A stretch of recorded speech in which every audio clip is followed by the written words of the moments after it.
میں نے کہا تو کون ہے؟ اس نے کہا تیرے نانا کا دین ہوں. کیا بات ہے، سبحان اللہ. مرنے کے قریب تھا، تیرے سہارے کی ضرورت تھی، تو نے سہارا دیا، میں زندہ ہو گیا. سبحان اللہ، سبحان اس لیے تو محی الدین ہے، دین کو زندہ کرنے والا ہے. غوث پاک کہتے ہیں پھر میں مسجد گیا تو مسجد کا ہر نمازی مجھے محی الدین کہہ رہا تھا، محی الدین کہہ رہا تھا، محی الدین کہہ کے پکار رہا تھا. لوگ کہتے ہیں یا غوث المدد نہ کہو. میں نے کہا جس کو دین کہتا ہے یا غوث المدد، دین جس کو پکارتا ہے اب اس کو نہ پکارے. اور جو دین کو نئی زندگی دے سکتا ہے کیا وہ ہمیں نئی زندگی نہیں دے سکتا؟ سبحان اللہ، سبحان اللہ. تو غوث پاک کو ایسے دور میں مبعوث کیا گیا، جلوہ گر کیا گیا، پیدا کیا گیا کہ سرکار غوث الاعظم دستگیر رضی اللہ تبارک و تعالیٰ عنہ کا دور بڑا بھیانک دور تھا. اس دور میں باطنی فرقہ تھا. یہ باطنی فرقے کے لوگ انہوں نے مسجد کے اماموں کو قتل کر دیا. جو مسجد کے مسلمان امام تھے مومنین، ان کو قتل کر دیا. اور ان کو قتل کرنے کے بعد یہودی اور عیسائیوں کو ان کی جگہ امام بنایا. انہوں نے داڑیاں رکھی، بڑی بڑی ٹوپیاں، امامے پہنے، اور عربی، فارسی، قرآن، تفسیر پر انہوں نے علوم حاصل کیے اور وہ مسجدوں کے اندر امام بن گئے. اور جب امام بن گئے تو وہ ہر عنوان پہ تقریر کرتے لیکن عظمت رسالت پہ تقریر نہیں کرتے. ان کو اصلاح مال بہت پسند تھا لیکن اصلاح عقیدت ان کو پسند نہیں تھی. عقیدے کی اصلاح ان کو پسند نہیں تھی. اس لیے کہ جو یہودی فکر رکھنے والی قومیں ہیں وہ ہر عنوان پر بولے گی لیکن عظمت مصطفیٰ پر کبھی نہیں بول سکتی. اس لیے کہ یہود و نصارہ کو پتا ہے جس دن مسلمان عظمت رسالت، عظمت صحابہ، عظمت اہل بیت پر آ گیا اس دن پوری کائنات اس کے قدموں میں زیر ہو جائے گی. اس لیے مسلمانوں کو ہر چیز سے آشنا ہونے دو لیکن ان کی عقیدے کو آشنا، عقیدے سے ان کو آشنا مت ہونے دو. ان کی عقیدت کو زندہ مت ہونے دو، ان کی عقیدت کو بیدار مت ہونے دو. اس لیے کہ یہ فاقہ کش کہ موت سے ڈرتا نہیں ذرا، روح محمد اس کے بدن سے نکال دو. فکر عرب کو دے کے فرنگی تخیلات اسلام کو حجاز و یمن سے نکال دو. اقبال کہتے ہیں بجھی آگ عشق کی اندھیر ہے، مسلمان نہیں راک کا ڈھیر ہے.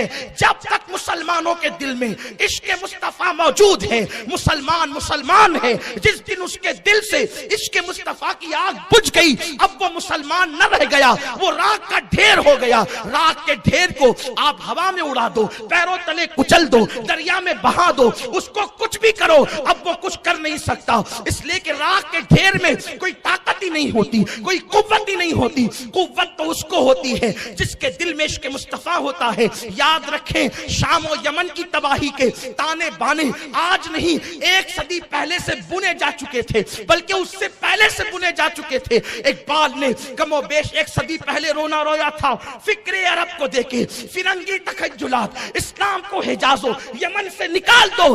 ہر بات کی گئی لیکن عشق مصطفیٰ کی بات کبھی نہیں کی گئی، عظمت رسالت کی بات کبھی نہیں کی گئی. ایسا ہی دور آ گیا تھا غوث الاعظم دستگیر کے وقت میں کہ مسجدوں کے اندر امام اللہ اکبر دنیا دار تھے. یہود و نصارہ کو امام بنا کر کے رکھ دیا گیا تھا. وہ ہر عنوان پر بولتے تھے لیکن عقیدت پر نہ بولتے تھے، عقیدوں پر نہ بولتے تھے. اور پھر کیا ہوا جب بولنے والوں کی زبان میں تاثیر بھی تو چاہیے. جب دل میں عشق نہیں تو پھر انسان کس طریقے سے سوچ کی بات کرے گا. تو کیا ہوا تقریریں تو تھی لیکن روح تقریر نہ تھی، نمازیں تو تھی روح نماز نہ تھی، روزہ تو تھا روح روزہ نہ تھا، زکوٰۃ دینے کا ایک تھوڑا سا تصور تو تھا لیکن روح زکوٰۃ نہ تھی. اس کا مطلب یہ تھا فلسفہ رہ گیا، تلقین غزالی نہ رہی، رہ گیا رسم ازاں، روح بلالی نہ رہی. یہی وقت آ گیا تھا جب دلوں کی دنیا اجڑی ہے.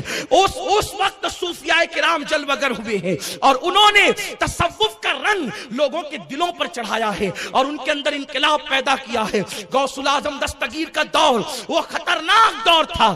ایک مسلمان سیٹ اور مالدار کے گھر میں 800 لڑکیاں گانے والی ہوتی تھی، 300 لڑکیوں کے ساتھ زنا کیے جاتے تھے. اگر میری زبان اس پر اس خوف سے ڈرتی کہ کسی کی غیبت ہو جائے گی تو میں ان لوگوں کے نام بھی لیتا، لیکن مجھے اس پہ ڈاؤٹ ہے کہ وہ لوگ واقعی مسلمان تھے یا جعلی مسلمان تھے۔ میں نے پڑھنے میں ابھی اس کی تحقیق نہیں کی، لیکن تاریخ بتاتی ہے، اس دور کی تاریخ 5ویں صدی ہجری کی تاریخ، وہ تاریخ کیا ہے پتا ہے؟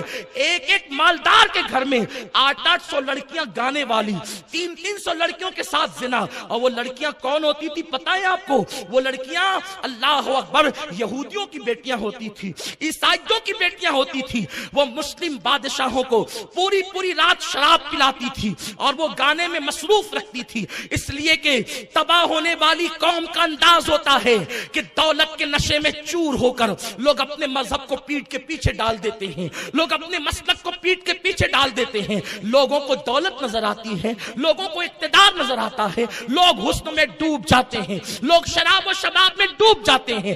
جب کوئی شراب میں ڈوب جائے پھر اس کے دل میں ماں کے لیے عظمت نہیں رہتی، تو اس کے لیے دین کے لیے اس کے دل میں کیا عظمت ہوگی؟ اپنی اولاد کے لیے اس کے دل میں کیا عظمت ہوگی؟ جو زنا میں ڈوب جائے، جو اللہ اکبر شباب کا دل ڈالا ہو جائے، پھر وہ اتنا بے غیرت ہو جاتا ہے کہ پھر وہ اپنی بیٹی کی آبرو سے بھی بے فکر ہو جاتا ہے۔ تو جس کو بیٹی کی آبرو کی فکر نہ ہو تو پھر وہ قوم کی بیٹیوں کی آبرو کی فکر کیا کرے گا؟ اس لیے کہ نگاہیں جب مقدس ہوتی ہے تو انسان ہر بیٹی کو اپنی بیٹی سمجھتا ہے، نگاہوں میں جب تقدس ہوتا ہے تو اس کی نگاہیں حیا سے جھک جاتی ہے۔ غوث الاعظم دستگیر نے یہ ماحول دیکھا، 800 مالداروں کے گھروں میں گانے والی عورتیں، 300 زنا کے لیے بادشاہوں کے محل میں، ان کے حرم میں 500 یہودی عیسائی لڑکیاں۔ یہ ماحول دیکھ کر سرکار غوث الاعظم دستگیر نے ان کو تنبیہ فرمائی۔ اس سے پہلے کہ میں غوث پاک نے جو تصوف کے انداز کے ساتھ، صوفیانہ لب و لہجے کے ساتھ ان لوگوں کی اصلاح کی ہے، اس کو بتانے سے پہلے یہ بات بھی میں کہہ دوں، کیا میں اس دور کی جو تصویر کھینچ رہا ہوں تاریخ کے آئینے میں، کیا یہ ہمارے دور کی تصویر نہیں ہے؟ کیا یہ ہمارے زمانے کی تصویر نہیں ہے؟ آج کوئی 24 لم کا مالک بن جائے تو پہلی بیوی اس کو بری لگنے لگتی ہے، اور وہ کبھی تراشن والی کے ساتھ افیئر کرتا ہے، کبھی پڑوسی کے ساتھ افیئر کرتا ہے، کبھی پارکوں میں جا کر زنا کے اڈوں کو آباد کرنے کی کوشش کرتا ہے، پکنک کے نام پر جا کر کے معاذ اللہ وہ زنا کرتا ہے۔ مسلمانوں تمہیں غیرت آنی چاہیے۔ اللہ اکبر، مٹنے والی قوم کا انداز ہی ہوتا ہے۔ کیا آج تم یہ نہیں کر رہے ہو؟ یہ تمہارا شہر ہے، مسجد و مینار کا کہلانے والا شہر۔ یاد رکھنا، میں پرواہ بولتے وقت کسی کی نہیں کرتا، یہی میری سب سے بڑی خامی ہو سکتی ہے آپ کی نظروں میں، لیکن میں آپ کو بیدار کرنا چاہتا ہوں۔ گنبد و مینار کے شہر میں رہنے والوں، شام میں مسلمانوں کے لاشوں کو کفن تک نہیں ہے، یمن میں دھواں اٹھ رہا ہے، بیت المقدس کے اندر مسلم ایک ایک بیٹی کے ساتھ 8 سپاہی زنا کر رہے ہیں، معصوم بچوں کی جانیں جا رہی ہے۔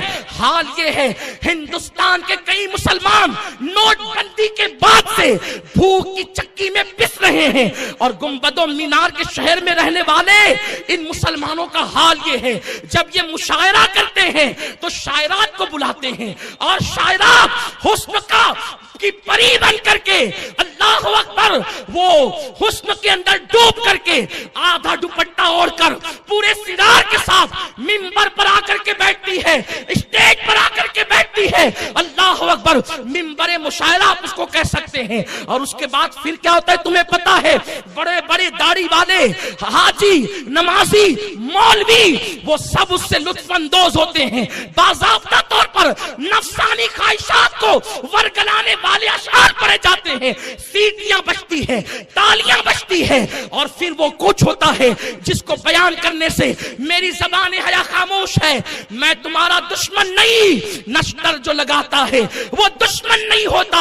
اگر تم اسی طرح ڈوبے رہے تو آپ جانتے ہیں ہندوستان جو ہاتھ سے گیا ہے اس کی وجہ کیا ہے؟ پوری رات بادشاہ وقت مشاعروں میں ڈوب جاتے تھے، مجرے میں ڈوب جاتے تھے، نچنیوں پر پیسے لٹائے جاتے تھے، اور پھر ہندوستان مسلمانوں کے ہاتھ سے چھین لیا گیا۔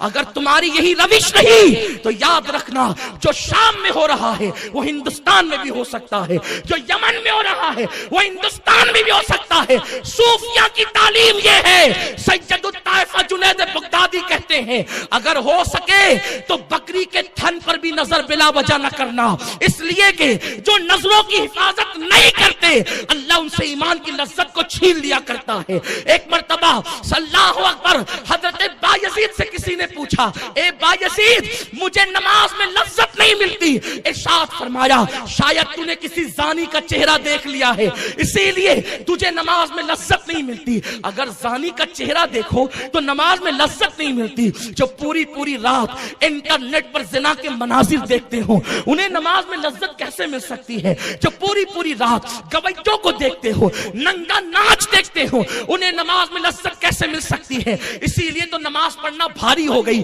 یاد رکھو جن کو نماز کی لذت ملی ہے وہ 18 سال کا علی اکبر لٹا کر، 6 مہینے کا علی اصغر لٹا کر، 19 سال کا قاسم لٹا کر جب لہو لہان ہوتا ہے تو اولاد یاد نہیں آتی بلکہ سجدہ یاد آتا ہے. جن کو نماز کی لذت ملی ہے انہوں نے شان سے عبادت کی ہے. جن کو نماز کی لذت ملی ہے میرے مولا نے علی مرتضیٰ نے کہا اگر اللہ مجھے کہے کہ جنت میں جا یا 2 رکعت پڑھ تو میں جنت میں جانے پر 2 رکعت کو ترجیح دوں گا، اس لیے کہ جنت میں میری خوشی ہے، 2 رکعت میں میرے رب کی خوشی ہے.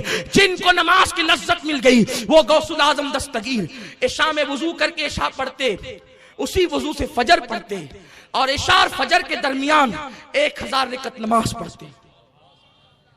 یہ تصوف کیا ہے؟ تصوف کوئی متھرا کا لڈو ہے کہ ہر کسی کو مل جائے؟ تصوف نام ہے دلوں کے تزکیے کا، تصوف نام ہے نکاحوں کی پاکیزگی کا، تصوف نام ہے کردار کی پاکیزگی کا، تصوف نام ہے انسان اللہ کے سوا سب سے الگ ہو جائے، وہ سب میں ہو کر بھی سب سے الگ ہو. اسی کو صوفیہ کہتے ہیں جلوتوں میں خلوت.